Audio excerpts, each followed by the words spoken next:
ruang politik yang bisa digunakan oleh DPR dalam hari ini menggunakan hak konstitusinya yang namanya hak angket. Nah, ini dinamikanya pasti akan sangat menarik dan usaha membuat lawannya masuk angin pasti. Dan dalam pertarungan yang semacam ini pasti semua orang menyuarakan apa yang sedang mereka kerjakan. Jangan terganggu. Tetapi saya yakin kelima partai ini akan solid pada akhirnya. Sehingga hak angket itu Bapak Ibu sekalian ujungnya adalah ini kaitan dengan pemajulannya ya. Assalamualaikum warahmatullahi wabarakatuh. Selamat pagi, Om Swastiastu, salam sejahtera buat kita semua. Teman-teman semua, terima kasih udah hadir di acara konsolidasi nasional 4 jari ini, 1 dan 3. Ini mungkin kali pertama kita ketemu ya di forum yang lumayan besar. Sampai sekarang registrasi saya dengar dari panitia ada sekitar 300. Karena itu makanya ini kursinya dikosongin karena untuk semua teman-teman bisa hadir, bisa masuk, bisa ikutan dalam acara ini. Tanpa berpanjang lebar saya persilahkan Kang Eep Saifullah Fatah untuk maju, dan kita juga di Zoom itu akan hadir Mas Ganjar Pranowo ya, dan di perjalanan mungkin sekitar 10 menit atau 5 menit lagi Prof Ikrar Nusa Bakti juga akan bersama kita, tapi sayangnya kami baru dapat kabar Prof Sulistiowati Irianto yang tadinya mau bersama kita mendadak sakit, jadi enggak bisa ikutan gitu. Begitu juga dengan Ibu Karlina Supeli. Tadinya Ibu Karlina juga mau ikut hadir gitu. Tapi nanti ada beberapa tokoh masyarakat juga, tokoh masyarakat sipil juga akan hadir bersama kita. Nah, kalau dari Pak Ganjar udah ada masuk? Udah siap. Nah, sebelum Kang Eep ini memaparkan apa yang nanti akan disampaikan di forum ini, kita akan hadirkan dulu Pak Ganjar Pranowo, calon presiden dari 03 ya, yang akan menyapa kita. Kita akan mendengarkan apa rencana-rencana beliau menuju tanggal 20 Maret penetapan KPU ini. Mungkin kita juga semua pengen mendengar. Dan nanti juga sebenarnya dari Mas Anies juga akan hadir dalam Zoom juga, tapi mungkin bisa di sore hari mungkin ya. Setelah mendarat di Solo. Oh, jadi mungkin setelah Kang Eep juga setelah diskusi ini ya. Jadi masih di siang ini. Jadi kita akan mulai dengan Pak Ganjar Pranowo dulu. Persilahkan, silahkan. Belum nyala. Ya. Jadi teman-teman semua, kita tahu bahwa yang kita alami, yang kita lihat, pemilu 2024 ini merupakan pemilu yang paling brutal. Setuju enggak? Dan itu terang benderang kan, semua melihatnya, semua menyaksikannya. Baru dalam kali pertama kita mendengar ada seorang presiden yang bilang bahwa saya boleh kampanye kok. Sebelum-sebelumnya kan enggak ada. Dan itu terjadi ketika kita dengan sangat kaget luar biasa, Mahkamah Konstitusi memutuskan bahwa dampaknya ini pada implikasinya ya, bahwa ternyata anak presiden itu bisa menjadi salah satu kandidat, yaitu calon wakil presiden. Sepertinya disitulah mulai permainannya. Dan kita melihat akhirnya itu terjadi juga di lapangan, kebrutalan dan kekotoran permainan ini. Nah, kita akan menyaksikan ini mau sampai di mana, penyelesaiannya mau seperti apa yang bisa kita lakukan untuk bersama-sama merawat tegaknya demokrasi di negeri ini. Ini kan sebenarnya tujuannya adalah untuk itu. Kita tidak ingin negara ini, bangsa ini dikoyak-koyak hanya untuk segelintir keluarga saja. Setuju nggak? Nah, oleh karena itu kita berkumpul di sini untuk bersama-sama mempererat, memperkuat, mensolidkan diri kita karena kita cinta negeri ini. Jadi bukan karena apa-apa ya teman-teman ya, tapi karena kita cinta dengan negeri ini. Nah, oleh karena itu saya sekali lagi mengucapkan terima kasih ya. Berarti kita sama-sama punya niat yang sama, punya tujuan yang sama hadir di sini. Oke, saya persilahkan Pak Ganjar Pranowo untuk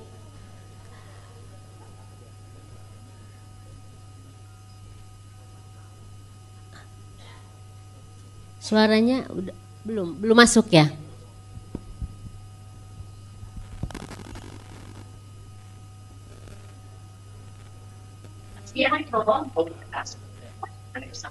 Nah, ini dia udah masuk.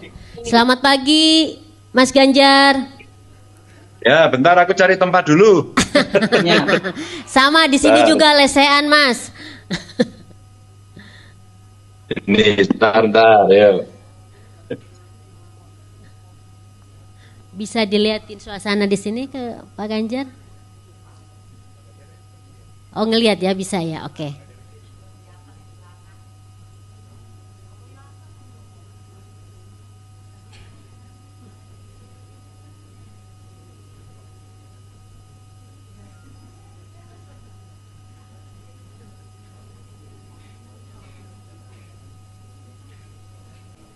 Oke, Iya, bisa dimulai? Iya, monggo Mas. Baik, Assalamualaikum warahmatullahi wabarakatuh. Selamat pagi, terima kasih teman-teman semuanya. Semua menjaga atmosfer demokrasi secara bersama-sama. Saya tidak akan menyampaikan banyak-banyak biar ruang diskusinya jauh lebih banyak. Saya juga akan tidak mengkontaminasi kawan-kawan agar dalam pemikirannya jauh nanti bisa lebih jernih, bisa lebih objektif, sehingga kita bisa membongkar cerita-cerita yang selama ini beredar di masyarakat. Tentu sampai dengan hari ini saya masih mencatat dengan sangat baik.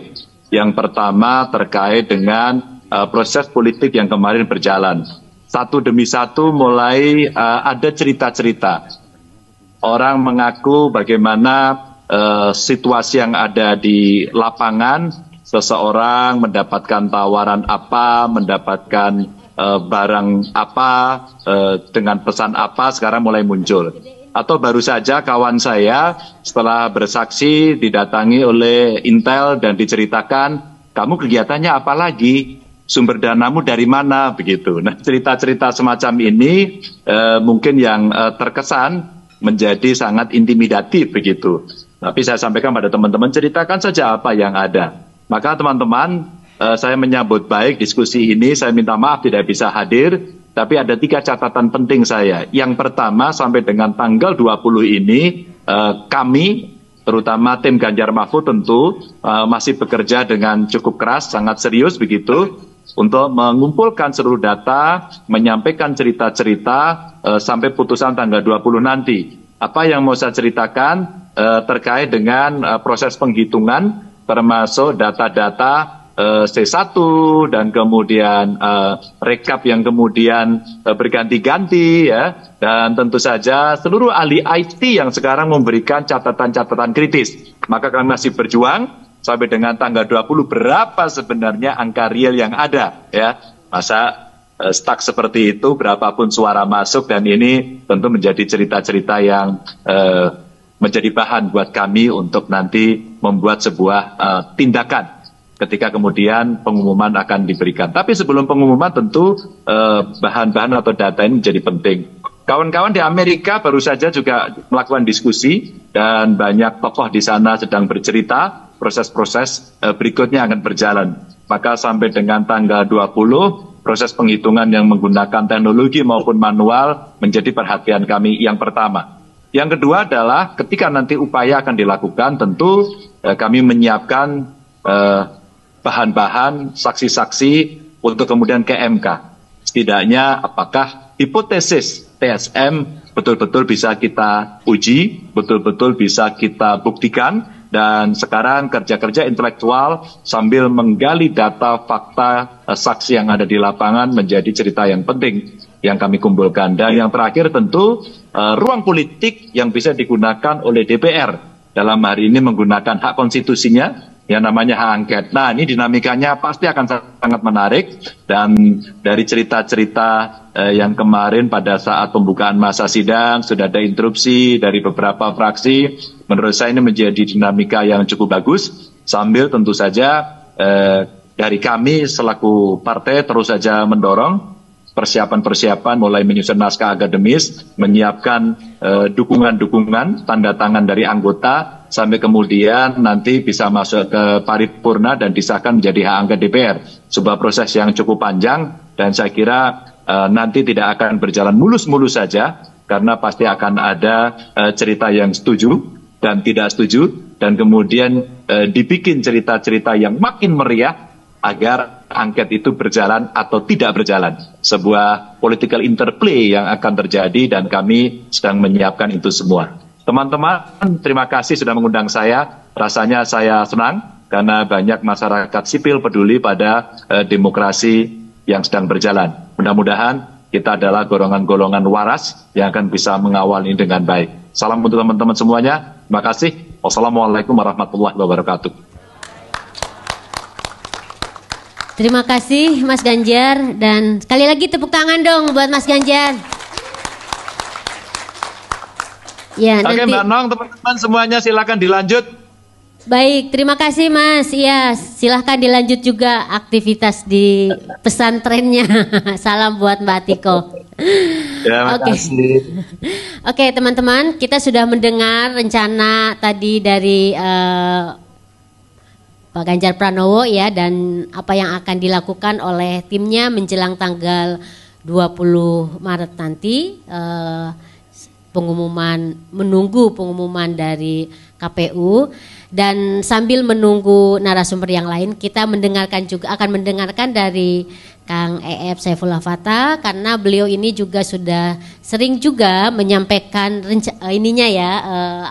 terkait pemilu 2024 ini.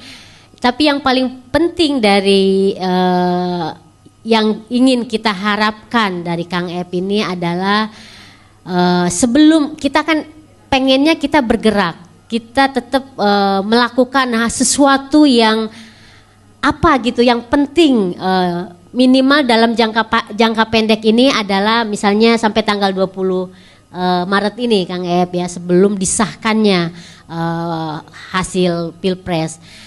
Dan setelah itu juga kan ada proses pengajuan ke MK buat 1 dan 3 ya, karena kalau melihat hasil quick count kita tahu ternyata 02, karena tadi yang saya sampaikan cara-caranya kita udah tahu, ya nggak mungkin lah nggak menang, itu sih pasti menang kalau caranya seperti itu gitu kan. Nah itu ada nanti setelah tanggal 20 itu ada proses selanjutnya. Tadi juga disampaikan oleh Pak Ganjar bahwa selain di MK juga ada proses di DPR yang kemarin tanggal 5 ya. Tanggal 5 betul, tanggal 5 Februari itu sudah kita lihat bersama di rapat paripurna, hak angket itu akan diusulkan. Tapi itu juga kita bisa tahu nanti dari Kang E.F. nih pemetaannya juga seperti apa nih untuk hak angket ini. Nanti sebenarnya ujungnya itu itu kira-kira akan seperti apa, ya kan? Kalau misalnya gagal nih Kang E.F., apa yang akan terjadi dengan negeri ini? Maksudnya dengan kondisi demokrasi kita, ya itu. Jadi itu silahkan Kang E.F., ini penting banget pembicaraan kita kali ini. Monggo. Saya berdiri aja ya. Iya, terima kasih Nong Darul Mahmad ya. Assalamualaikum warahmatullahi wabarakatuh. Alhamdulillah saya senang saya hadir di sini. Mudah-mudahan kita bisa saling memberi manfaat di forum ini. Buat saya ini seperti sejarah yang berulang ya. Saya ingat dulu di awal reformasi, saya dan kawan-kawan sempat menggalang keluarga Indonesia untuk pemilu damai. dan saya ketua umum waktu itu. Ada sekitar 50 LSM yang bergabung dalam konsorsium waktu itu untuk menggalang publik agar mendorong supaya partai-partai penyelenggara pemilu, pengawas negara menyelenggarakan pemilu secara demokratis dan damai. Dan saya ingat Nong waktu itu sekretaris ya. Jadi ya, kita bareng-bareng dulu di Warung Buncit, kita sewa posko, kita bergerak bareng-bareng. Salah satu penggerak utamanya di atas kita adalah Cak Nur, Profesor Nurholis Majid. Ada satu hal yang harus kita syukuri memang saat ini, bahwa banyak sekali kalangan yang selama ini terpencar, akhirnya menyatu. Ruang ini menurut saya diisi oleh orang-orang yang semestinya atau sepertinya itu dulu barangkali berpencar-pencar, dan kita bersatu. Ini hikmah yang menurut saya harus kita manfaatkan. Nah, supaya kita fokus, saya langsung saja ke pokok soal sambil menunggu Profesor Ikrar ya. Pemilu 2024 itu punya 3 lampu sorot. Lampu sorot yang pertama itu menyorot ke Jokowi, Presiden Jokowi. Lampu sorot yang kedua, penyelenggara pemilu yang bertanggung jawab untuk menyelenggarakan pemilu dengan proses dan hasil yang semestinya terbaik, yang demokratis, yang jujur dan adil. Dan yang ketiga, kontestan pemilu. Kira-kira begitu. Kenapa lampu sorot saya batasi ketiganya, hanya 3 saja, nanti saya ceritakan. Saya mau mempersimpel saja, menyederhanakan saja pembicaraan. Di lampu sorot yang pertama, yang kita temukan adalah presiden yang melanggar konstitusi. Presiden yang melanggar sejumlah undang-undang. Di berbagai tempat saya sudah sampaikan ini dan saya tidak ingin mengulang. Itu bab yang sudah lewat. Semakin lama saya mengakses informasi, lewat YouTube terutama, semakin banyak orang yang berkeahlian menggambarkan dari perspektif mereka apa yang disebut sebagai pelanggaran konstitusi oleh Presiden Jokowi, pelanggaran sejumlah undang-undang oleh Presiden Jokowi. Sebagai warga negara, saya beranggapan sama dengan mereka itu. Menurut saya, salah satu bagian yang sangat penting dari pemilu 2024 adalah Presiden telah melakukan pelanggaran konstitusi, Presiden telah melakukan pelanggaran sejumlah undang-undang. Dan tidak boleh dibiarkan. Inilah lampu sorot yang pertama. Pembiaran terhadap itu adalah dosa sejarah setiap orang di Indonesia. Pembiaran pelanggaran konstitusi dan undang-undang oleh presiden tidak boleh dilakukan. Apapun hasilnya. Bahwa perjuangan untuk menuntut agar ini diadili, ini diperkarakan sampai tuntas, kemudian ujungnya bisa ada pihak yang kalah dan menang secara politik, itu urusan yang lain. Dan perjuangan kita belum sama sekali selesai. Jadi menurut hemat saya, lampu sorot yang pertama ini tetap menyala terang. Presiden yang dalam istilah sehari-hari melakukan cawe-cawe yang bablas, sebetulnya sumbernya adalah pelanggaran terhadap konstitusi dan sejumlah undang-undang. Menurut saya ini tidak boleh dibiarkan.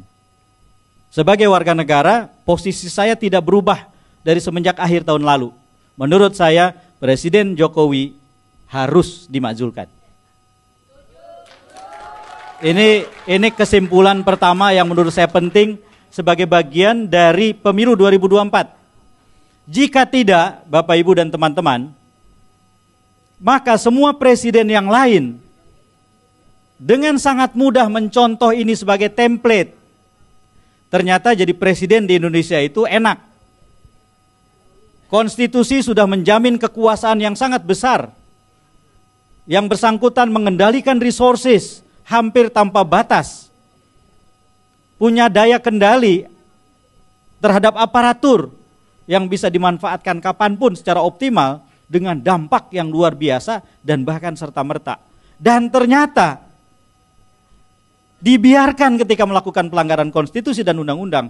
Maka yang saya bilang tadi, semua presiden akan mencontoh ini sebagai template. Maka menurut saya, bukan saja kita akan kembali ke sebelum reformasi 98, bahkan dalam beberapa hal jauh lebih mundur dibandingkan dengan capaian kediktatoran zaman Pak Harto dalam beberapa hal. Termasuk misalnya dalam pengumpulan resources, kenikmatan, keuntungan kepada satu keluarga yang di backup oleh berbagai instrumen yang amat dahsyat. Mulai dari putusan MK nomor 90 tahun 2023 dan kelak kalau tidak dilawan sampai ke Undang-Undang Daerah Khusus Jakarta. Yang suatu ketika kalau ini tidak dilawan, mungkin gubernur Jakarta yang dipilih presiden adalah keluarga itu juga.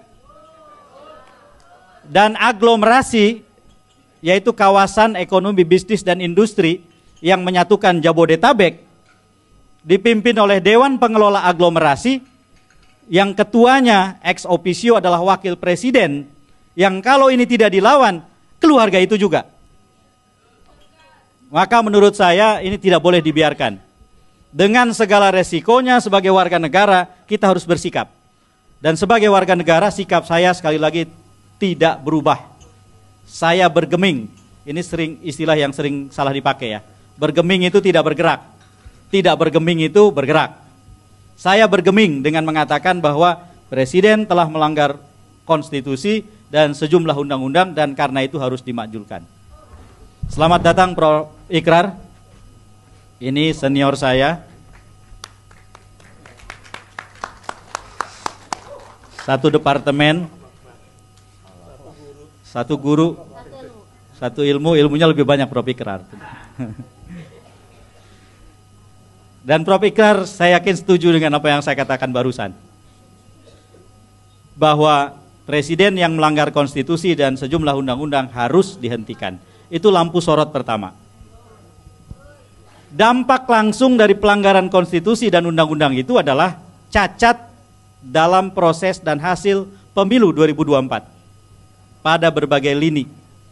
Disinilah kita punya lampu sorot kedua yang harus kita arahkan dan terus-menerus diarahkan ke semua pihak yang bertanggung jawab dalam penyelenggaraan pemilu 2024.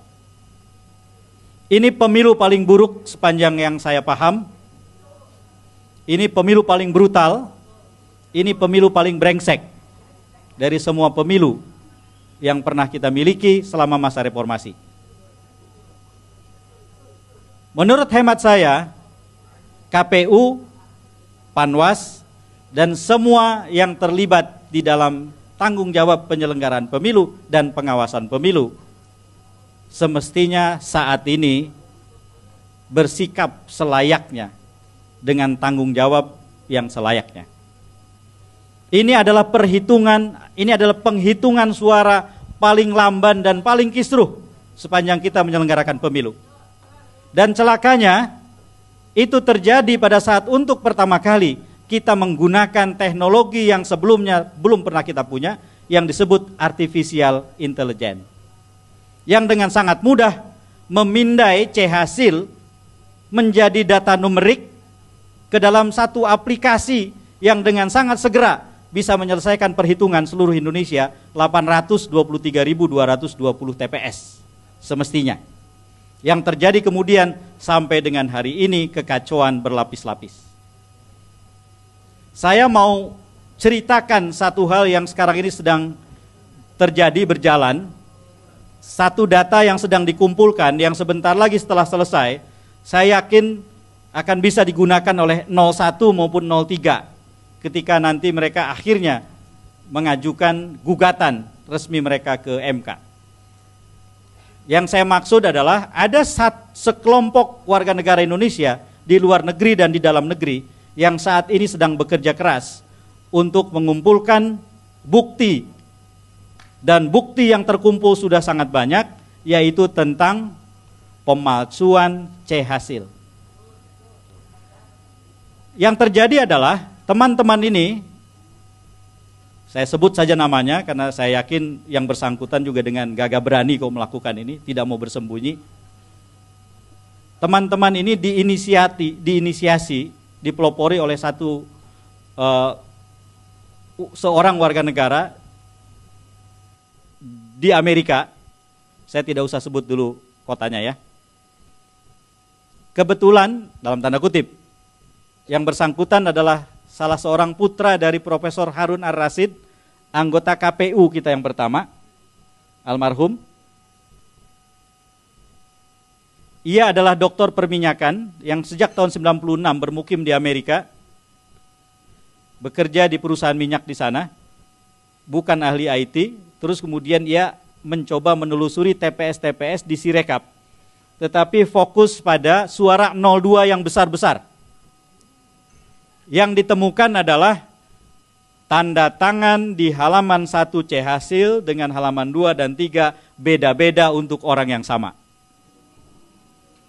Ini bukan kecurangan ini kejahatan ini kriminal ini. Dan ini sedang dikumpulkan. Sekarang ini, warga-warga negara Indonesia yang ini tidak pernah terjadi sebelumnya.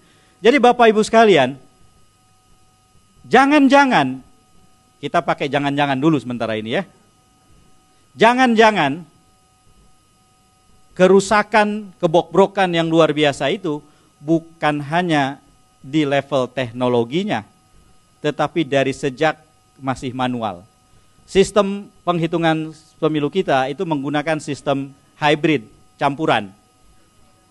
C hasil manual, mencoblosnya manual, direkap manual di kecamatan, sejak itulah kemudian terdigitalisasi ke atas, sistem manualnya dalam rekap per tingkat ke kabupaten kota, ke provinsi, ke nasional. Jadi sistem hybridnya seperti itu. Orang pikir tadinya yang bermasalah adalah IT-nya, aplikasinya, sistemnya, baik software maupun hardware, karena berulang-ulang hardware-nya, jaringannya kan down terus. Gak masuk akal sebetulnya. Tetapi nyatanya bisa ditemukan C hasil yang halaman 1, 2, dan 3-nya tanda tangan orang yang sama beda-beda. Itu artinya pada tingkat manual pun sudah bobrok. Ini harus dibongkar, tidak boleh dibiarkan. Artinya di bawah lampu sorot yang kedua, sebetulnya kita punya penyelenggaraan pemilihan umum 2024 yang bombroknya ampun-ampunan. Kita harus jujur katakan itu. Bahasa yang terlalu melemah lembutkan, berpura-pura, eufemisme sudah tidak diperlukan hari-hari ini. Kita nggak bisa bilang Presiden kurang bertanggung jawab, nggak bisa itu, terlalu lemah lembut untuk Jokowi. Presiden melanggar konstitusi dan undang-undang. Sudah.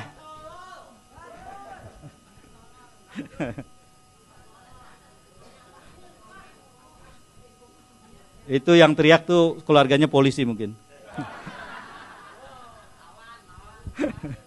Bercanda Mas. Itulah lampu sorot yang kedua. Saya masuk lampu sorot yang ketiga. Paslon. Saya tidak mau berumit-rumit membahas pileg ya. Kita fokus saja ke pilpres. Di antara, ada dua masalah di dalam paslon pilpres kita. Nomor satu, jumlahnya bukan 3 pasang. Ternyata, itu nomor satu. Ini serius banget ini.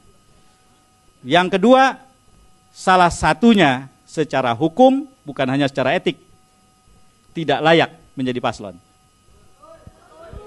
Jumlahnya bukan 3 pasang. Dikarenakan di luar 3 pasang itu ada satu peserta yang rajin membagikan bansos, yang menggerakkan aparat dan lain-lain. Ini peserta ilegal Pilpres 2024. Namanya Joko Widodo. Ini satu.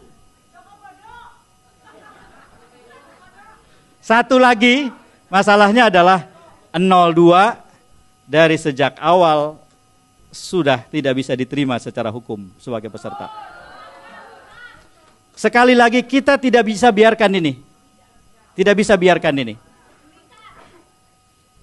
Maka saya dengar, belum tentu benar ini. Saya dengar baik 01 maupun 03 itu ternyata punya sikap yang kurang lebih serupa dalam beberapa hal. Yang pertama, bersepakat bahwa presiden tidak bisa dibiarkan. Yang kedua, bersepakat bahwa penyelenggaraan pemilihan umum 2024, wabil khusus Pilpres 2024, cacat proses dan hasil, karena itu hasilnya harus ditolak.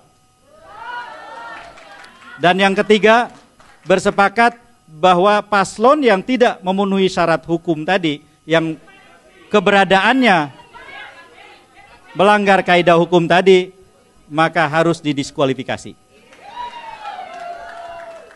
Menurut hemat saya, dengan 3 lampu sorot ini, maka definisi kerja setiap warga negara yang terpanggil adalah bersama-sama mengepung ketiga agenda itu dengan cara beradab untuk membuat Indonesia yang menang dan bukan hanya satu keluarga saja.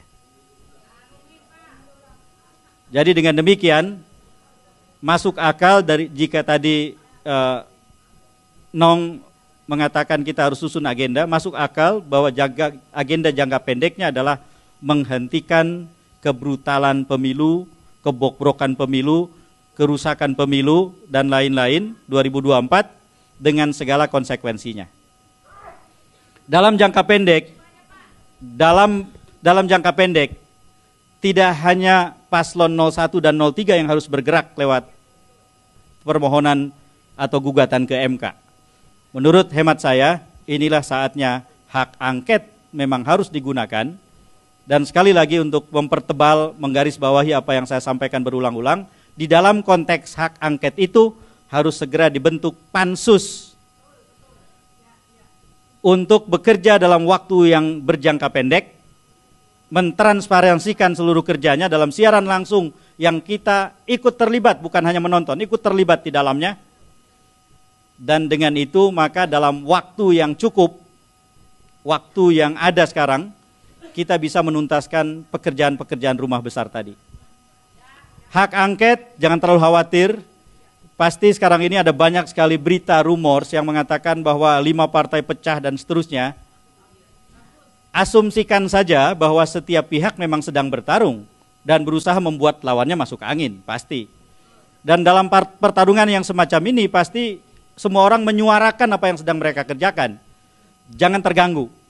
Tetapi saya yakin kelima partai ini akan solid pada akhirnya, sehingga hak angket itu Bapak Ibu sekalian, ujungnya adalah, ini kaitan dengan pemajulannya ya, supaya saya perjelas.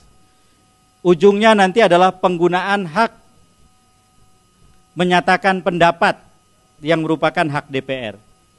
Hak menyatakan pendapat ini, kalau targetnya pemajulan, maka bunyinya kurang lebih adalah Presiden Joko Widodo sebagai penyelenggara negara terbukti telah melakukan pelanggaran terhadap Undang-Undang Dasar 1945, pasal sekian, ayat sekian, pasal sekian, ayat sekian, dan seterusnya. Dan dalam konteks itu melakukan pelanggaran terhadap sejumlah undang-undang berikut, Undang-Undang nomor sekian, dan seterusnya. Itulah yang disebut hak menyatakan pendapat. Maka hak menyatakan pendapat DPR ini, ketika disahkan di sidang paripurna DPR, bisa dilanjutkan menjadi klausul pemakzulan dengan diajukan secara materi ke Mahkamah Konstitusi. Mahkamah Konstitusi dikasih waktu selama-lamanya 90 hari untuk memprosesnya secara materi, sampai kemudian mereka ke kesimpulan atau ke keputusan, apakah memang pernyataan pendapat DPR itu secara materi bisa diterima. Maka jika itu yang dijadikan putusan MK, berlanjut ke MPR, dan MPR punya waktu selama-lamanya 30 hari untuk menyelenggarakan sidang istimewa menindaklanjuti itu. Tentu tidak mudah membuat dengan serta-merta kita bisa menang, tidak. Karena diperlukan hitung-hitungan itu, nanti Prof. Ikrar juga tidak mudah membuat dengan serta-merta kita bisa menang, tidak. Karena diperlukan hitung-hitungan itu, nanti Prof. Ikrar juga bisa menceritakannya lebih detail. Tetapi intinya adalah saya yakin dengan kita sebagai warga negara terlibat sangat aktif di mana-mana, maka saya yakin suasana akan berbeda. Dan jangan lupa, hitungan orang seringkali hitungan matematika terlalu sederhana. 314 orang itu anggota DPR dari 5 fraksi 0103.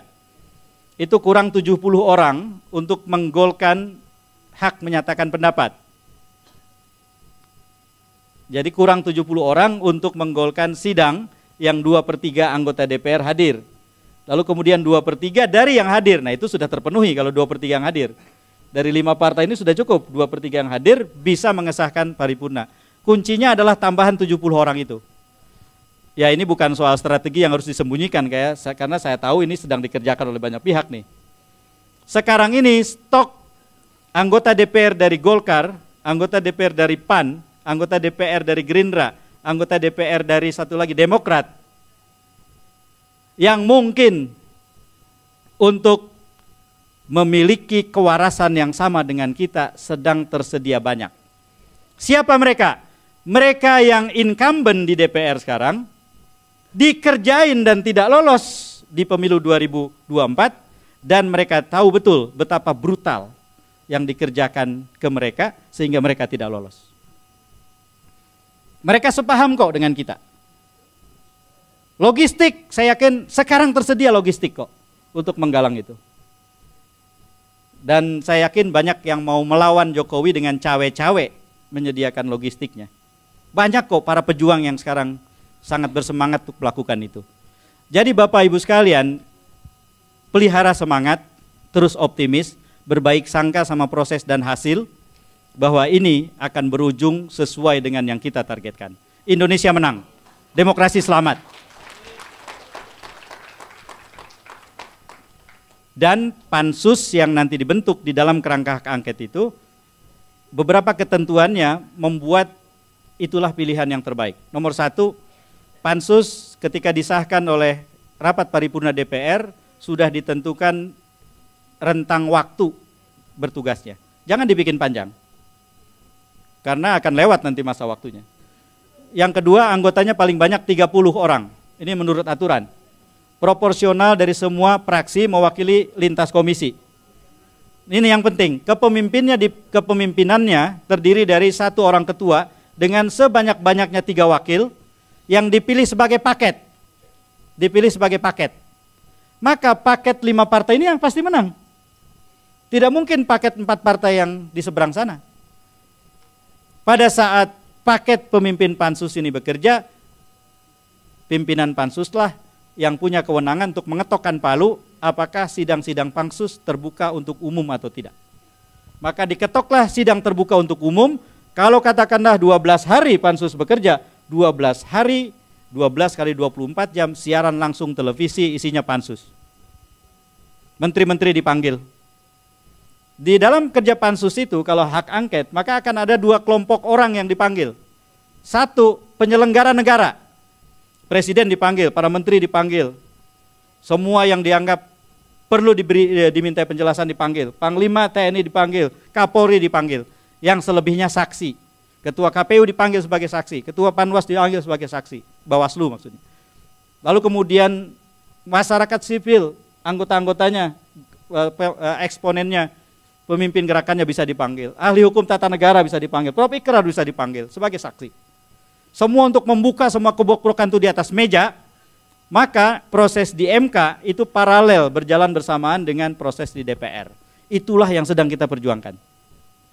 Tantangannya pasti besar, mereka masih punya resources, bahkan mereka sudah menyusun kabinet dan lain-lain. Kita tidak pernah tahu hari esok, hanya Tuhan yang tahu. Kita tidak bisa mendahului takdir. Dan saya masih percaya, selama hasil perhitungan suara belum selesai dan semua proses yang saya ceritakan belum selesai, pemilu 2024 belum selesai. Sehingga ujungnya termasuk siapa yang menang dan kalah belum bisa kita tentukan. Dan karena itu mari kita terlibat di dalamnya, tidak menjadi penonton karena kita bukan penonton. Dan dengan cara itu mari kita selamatkan Indonesia, kita selamatkan demokrasi dengan cara memenangkan Indonesia. Dan kita kalahkan keluarga itu. Rasanya dosa besar, dosa sejarah yang sangat besar kalau akhirnya yang menang keluarga itu dan kita yang berjuang untuk Indonesia yang harus kalah. Kita akan amat sangat menyesal dalam waktu yang panjang jika itu terjadi. Supaya kita tidak menyesal, jangan jadi penonton, mari bergerak bersama-sama. Siap Bapak Ibu? Baik, wallahul muwaffiq ila aqwamit thoriq. Assalamualaikum warahmatullahi wabarakatuh.